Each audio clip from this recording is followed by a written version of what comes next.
నమస్కారం. LGC TV news కు స్వాగతం.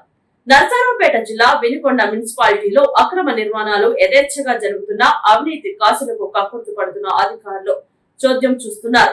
ఇక్కడ పనిచేస్తున్న టౌన్ ప్లానింగ్ విభాగంలో అధికారినిగా పనిచేస్తున్న ఒక అధికారిని భూ మాఫియా ముఠాలతో సత్సంబంధాలు పెట్టుకుని అక్రమ నిర్మాణంపై వార్త వ్రాసిన ప్రజాకాంక్ష విలేకరులపై దౌర్జన్యం చేస్తున్నారు. ఈ మధ్య వార్తలు వస్తున్న విలేకరులను బెదిరింపులకు గురి చేస్తుండడం అవినీతి అధికారులకు అలవాటుగా మారింది.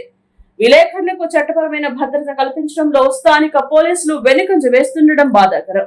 స్థానిక ప్రజా ప్రతినిధులు అవినీతి అధికారులకు ఇస్తున్న ప్రాధాన్యత విలేకరులకు ఇవ్వకపోవడం అత్యంత శోచనీయం. విలేకరులకు జేడీఆర్ఎఫ్ నిరంతరం అండగా నిలుస్తుందని వేధింపులకు బెదిరింపులకు గురి కాబడుతున్న బాధిత విలేకరుల సమస్యను జేడీఆర్ఎఫ్ దృష్టికి తీసుకెళ్తే అండగా ఉంటూ బాధిత విలేకరులకు న్యాయపరంగా రక్షణ కల్పిస్తామని ఆయన భరోసా ఇచ్చారు. వినుకొండ టౌన్ ప్లానింగ్ లో గల అవినీతి అధికారులపై ప్రభుత్వం ప్రత్యేక దృష్టి సారించి అక్రమ నిర్మాణాలకు అడ్డుకట్ట వేయాలని, వినుకొండ మున్సిపాలిటీలో అవినీతి అనకొండలను గుర్తించి సుదూర ప్రాంతాలకు బదిలీలు చేయాలని, వినుకొండ మున్సిపాలిటీలో అత్యంత దారుణంగా జరుగుతున్న అవినీతిపై అవినీతి నిరోధక శాఖ, విజిలెన్స్ శాఖ ప్రత్యేక దృష్టి సారించాలని, నిబంధనలకు విరుద్ధంగా అక్రమ ఆస్తులు కలిగి ఉన్నవట్టి అధికారులను గుర్తించి వారి ఆస్తులను ప్రభుత్వం జప్తు చేయాలని జేడీఆర్ఎఫ్ ప్రధాన కార్యదర్శి మేడా శ్రీనివాస్ ప్రభుత్వాన్ని కోరారు.